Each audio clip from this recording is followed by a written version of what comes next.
2 দিন পাইলাম, দেখা যাচ্ছে 5 দিন নাই পানি, এই অবস্থা। টোটালি নাই পানি, জানি না। বাইরেতে পানি এনে গোসল করি, বাইরেতে 2 দিন গোসল না করার পরে একদিন গোসল করি। আপনারা কেন পানি দিচ্ছেন না? আমরা পানি কেউ বন্ধ করে রাখেন স্যার।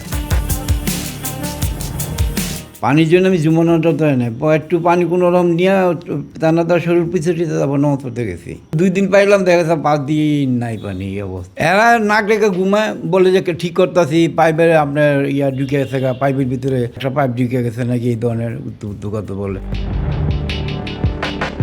তাই 5 দিন পানি নাই ভাই, টোটালি নাই পানি, জানি না। বাইরেতে পানি এনে গোসল করি, বাইরেতে 2 দিন গোসল না করার পরে একদিন গোসল করি। মানে কী করবো, এতদিন ধরে 5 দিন থাকে, একটা 5 দিন একটা সমস্যা না, অনেক সমস্যা। এদেরকে না করলে কেউ বিশ্বাস করবে না।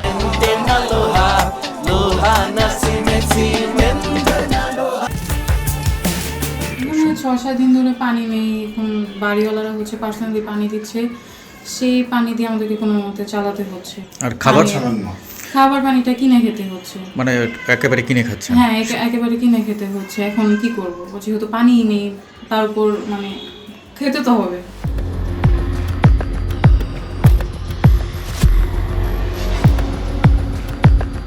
আপনারা কেন পানি দিচ্ছেন না?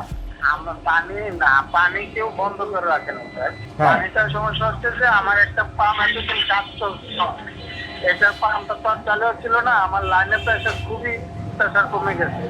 হ্যাঁ। তার ভিতরে যদি আজকে সকালে পাম্পটা চালু হচ্ছে, ওনাকে বলতেছি যে আজকে জিনিসটা দেখার জন্য। না, এখন তো এই যে আপনার সবকিছু ঠিক আছে, তারপরে এরা তো অনেকদিন যাবত পানি পাচ্ছে না, তাই না?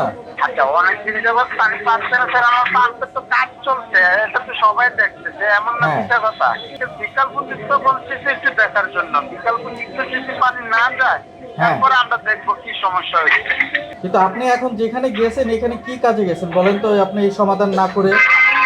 না, এই সমাধান আমি এখানে আসছি মাল নিতে। আমার ওই মতিবাজার পাম্পের কাজ ধরবে, পাম্প একটা নষ্ট, ওই পাম্পের মালামাল নিতে আসছি মালটা।